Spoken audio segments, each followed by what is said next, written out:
Tyhle ty holky byly naše víry školních dní.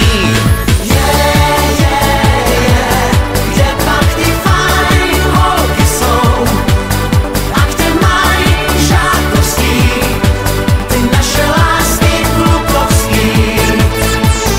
Čau, čau, čau, řekli jsme čau před školou. Právo nám na 15 a začalo další dívčí show.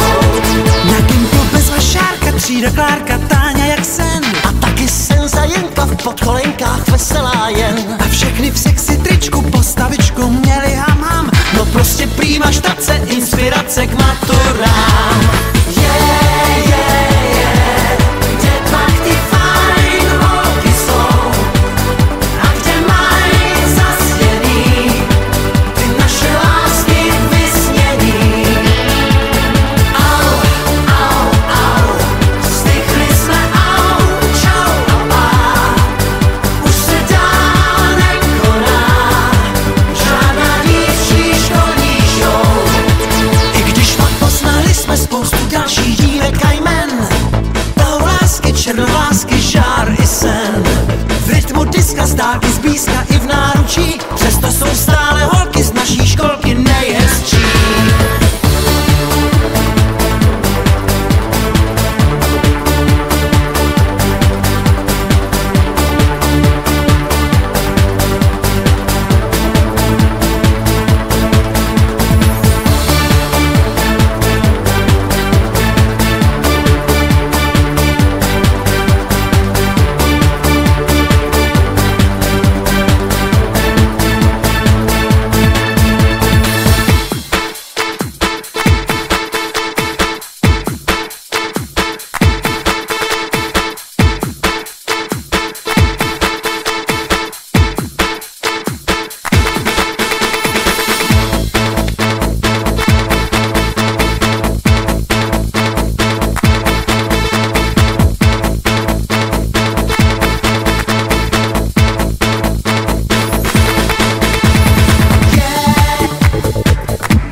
Přesto jsou stále holky z naší školky nejhezčí.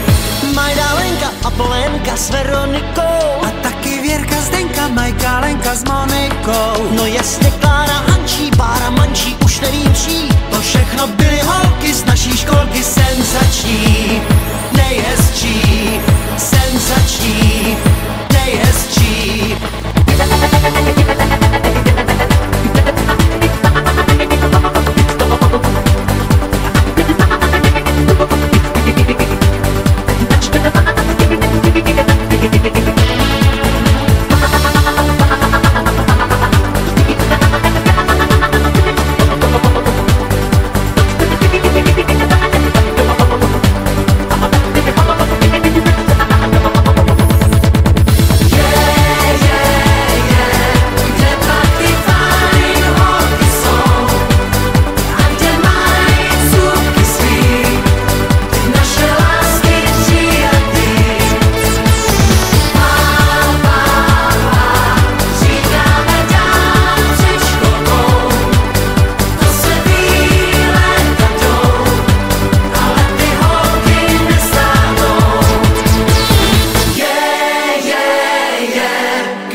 svý, ty naše lásky přijatý.